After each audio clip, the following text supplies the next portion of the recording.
What is going on? I'm Anon Moose. We are here on the TMoz account, and we're going to do some Warships goodness. Now, the reason for that is you guys have overwhelmingly told me with your comments, with your views, with your requests, that Warships is your #1 priority right now. Obviously, Dr. T's Tropical, you need to be doing if you want to upgrade those cryo bombardiers, but for today, we're going to be focusing on Warships. Now, last time I left you, I was at tier 15. Last night, I copied a couple people's base, made a couple tweaks, and then went on this ridiculous win streak yesterday. 14 straight, going from tier 14 or 15 all the way up to 18 with one loss. So I'm actually, with this base right here, I'm sitting at 16-1. Now, there are some fantastic players in the Triangle 9 group. There's Essie and Jack and Orion and a couple others that I probably should have named right now, but I didn't because I'm a jerk and forgot them probably. So this account is sitting at 71.1% win rate,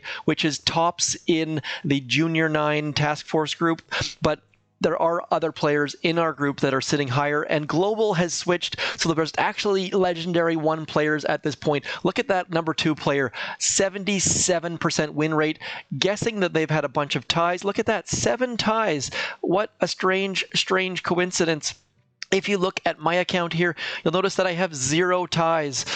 Obviously, I've only played a total of 97 games against these players who have played a total of 379 battles. So I am not grinding. I am just playing, getting those chests. But what I wanted to do was show you this base, explain my decisions involved. So what I did was damage amplifier, incredibly important. Do not go get that hot pot or the CMO. CMO is definitely a big no-no. Hot pot is not bad, but the damage amplifier is the only way to go, in my opinion. Now, this, you'll notice if we take the circle of that damage amplifier, just outside the circle are the 4 engine rooms. Clumping all 4 engine rooms I thought was going to be a terrible idea, and then I kept going up against it and not doing super well against it.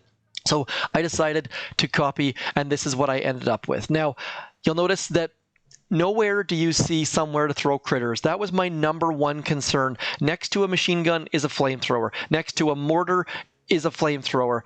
Next to a machine gun, 2 flamethrowers. So I wanted to make sure that on my base, there was no obvious spot that you could throw critters and have the boom cannons distracted for any amount of time. So the damage amplifier, another place where people often throw critters, is surrounded by flamethrowers, machine guns, all sorts of stuff. So #1 goal on this base was to make as many weapons amped as possible. #2 was to make it so there was absolutely nowhere people can throw critters to distract your high damage defenses. So these boom cannons are not going to be distracted for more than a second or two, which is going to allow them to shoot people in the face. Now, you'll notice this back left engine room is not terribly well protected, and the reason for that is if someone wants to go all the way around, by all means, please do so, because you're going to lose. It's just going to be too slow, and I'm going to have beat your base by then.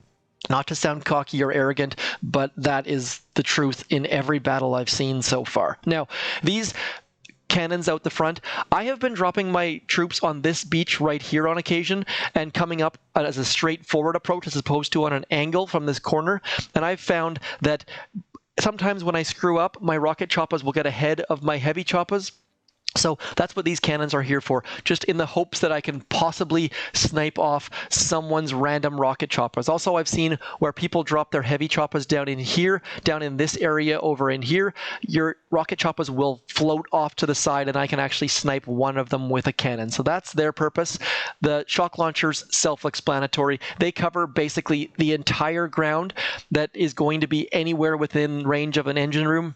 Now, shock launchers are useful. I know people might not think that because it's all flying troops, but shock launchers shock all of the heavies that the heavy choppas drop, which allows our other troops to, and that's where a lot of the damage comes from as well, from heavy choppas, is from dropping their heavies. So we're going to shock them and let all of our back buildings take them down.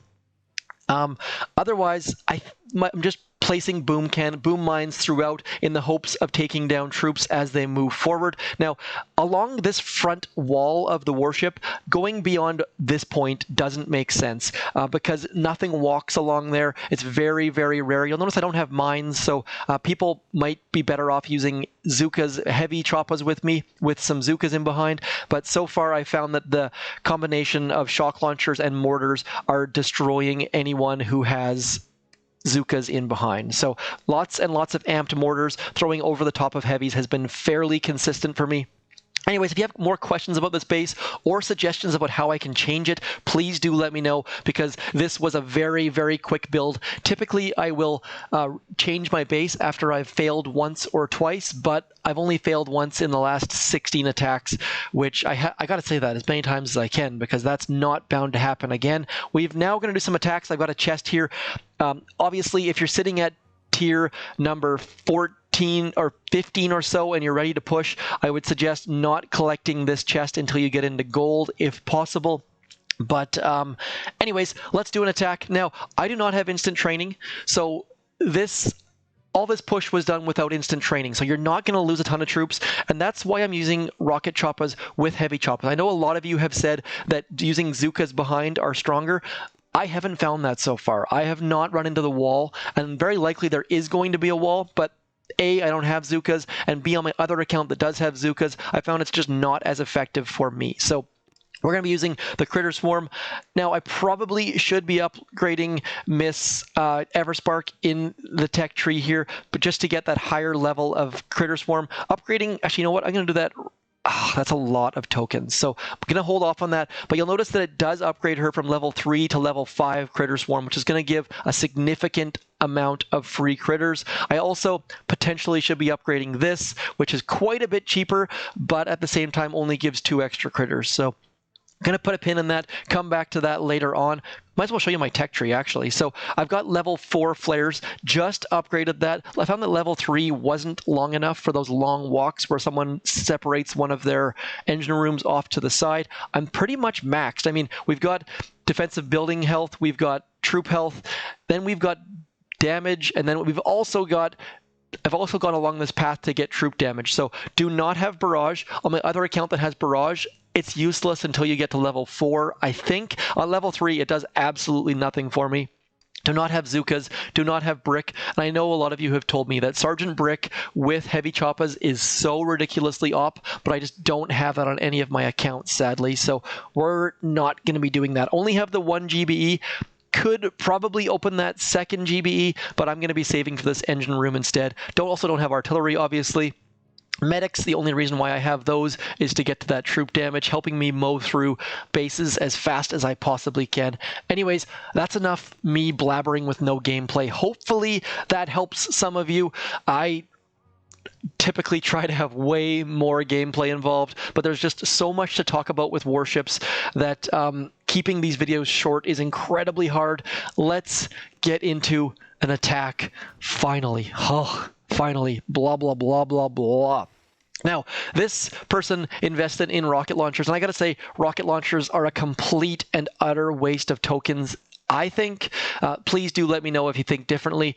Now, on these type of bases where they have this boom cannon right here at the shore with 3 cannons at the shore, I simply don't go that way. Rather, I try to come from the front. So we're going to drop Everspark first because she is slower. We're going to drop our heavy choppas, going to wait a second or so, and then we're going to drop our rocket choppas. Rocket choppas are faster.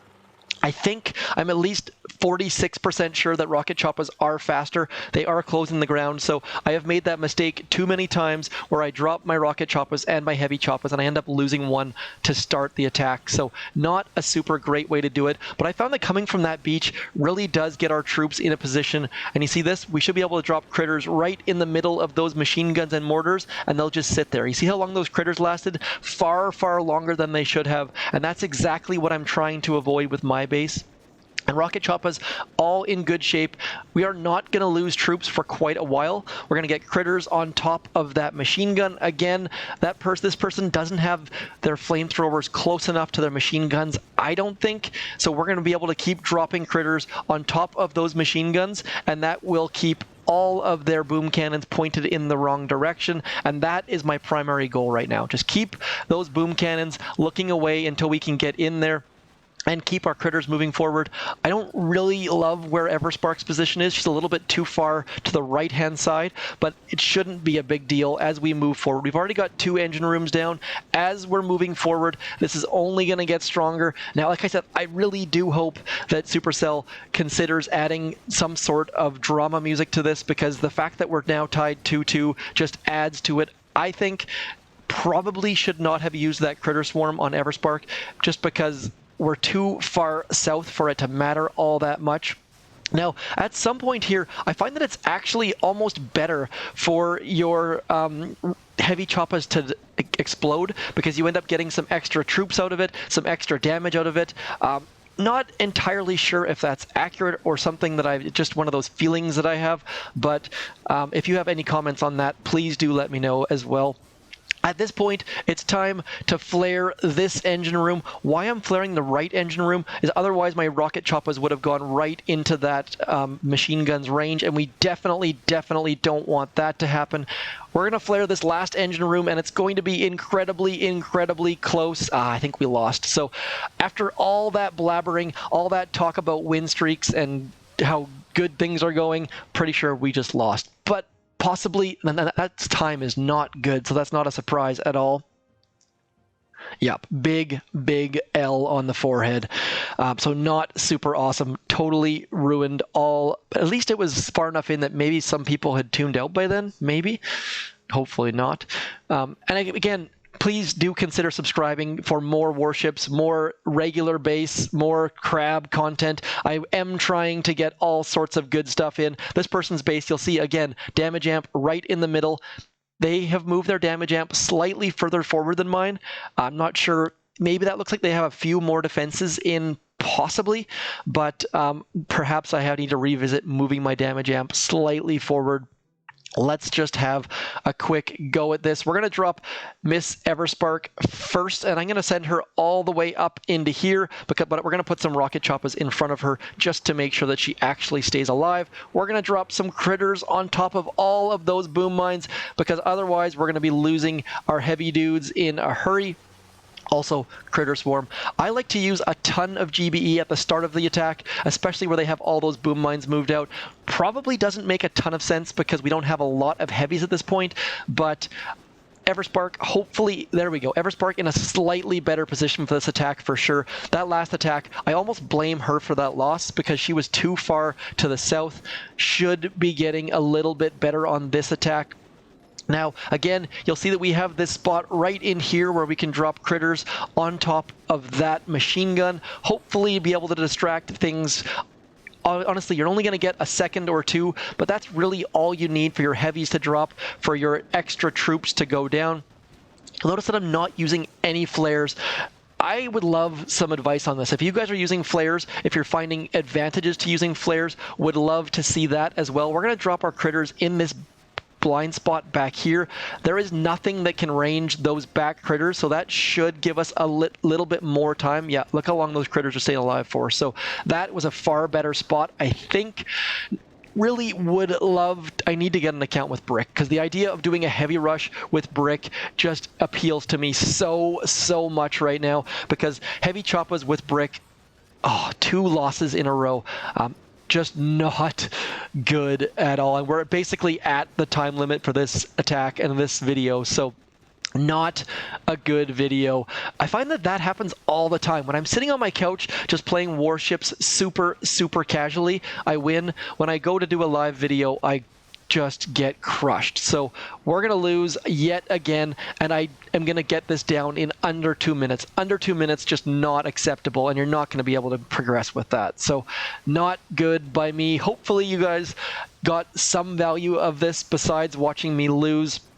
And as always, hope you guys are happy, healthy. I'm just going to cancel. We were just going to get bumped down. At least we got the chest. Now, obviously, there's no difference opening your chest at tier 18 versus tier 17.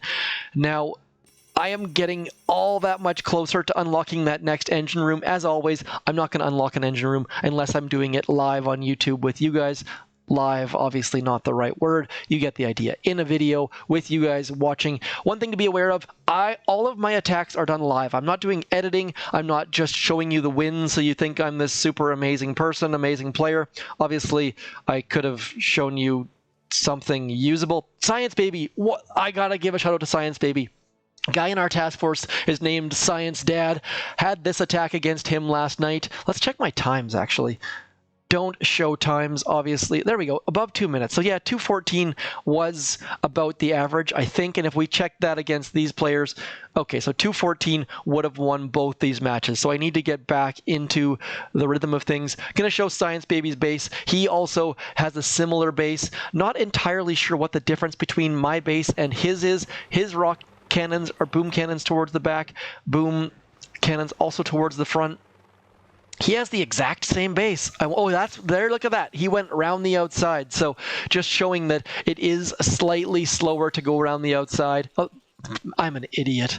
I just said his base is the same as I'm looking at my own base. So things not going well for me. Hopefully you guys, just painful. Painful, painful, painful. You can see there, Rocket Choppa's starting to get out front. He drops his critters in front of them, hoping to keep them alive. Very, very well done on that part. Anyways, not super bright on my part. You'll see his critters came around here. That is because this cannon, when they were dropped, you know what? Maybe I can show you this bug at the same time. I'm going to try to explain this bug for you that a number of you have been talking about in the hopes that it helps explain this bug. So what we're going to do here is quickly show you the enemy replay in the hopes that I can explain this bug for you. This cannon is the closest defense right now. So whenever Spark is dropping critters, right now, that cannon and this machine gun, watch this critter, it's going to walk right past all the defenses, or try to, because when it was dropped, this machine gun or this sniper tower were the closest defense. So the critter will go all the way to the closest defense, even if it has to go through other stuff over here. So just when your troops walk through defenses, it's because they've picked a target and they don't retarget unless that thing is dead. So heavies will walk all the way to this machine gun and die. It's not super awesome. The only way to stop that from happening is using a flare. So if you're not using flares and your troops are going to weird spots, look where the troops were dropped and see what the closest defense was. And it's all about this black space in the middle. If they're dropped over in this area, they're going to walk to this sniper tower or machine gun unless you flare them. Obviously, flares don't help with critters, so those critters are going to go right through all of these defenses and die, and it's going to suck, and you're going to think it's a bug, but there is some logic behind it. They're just not retargeting to closest because these two buildings are still up and alive. Anyways, hope you guys are happy, healthy, safe, and staying home. Otherwise, I'm Zedmont. Thanks for coming in. Peace.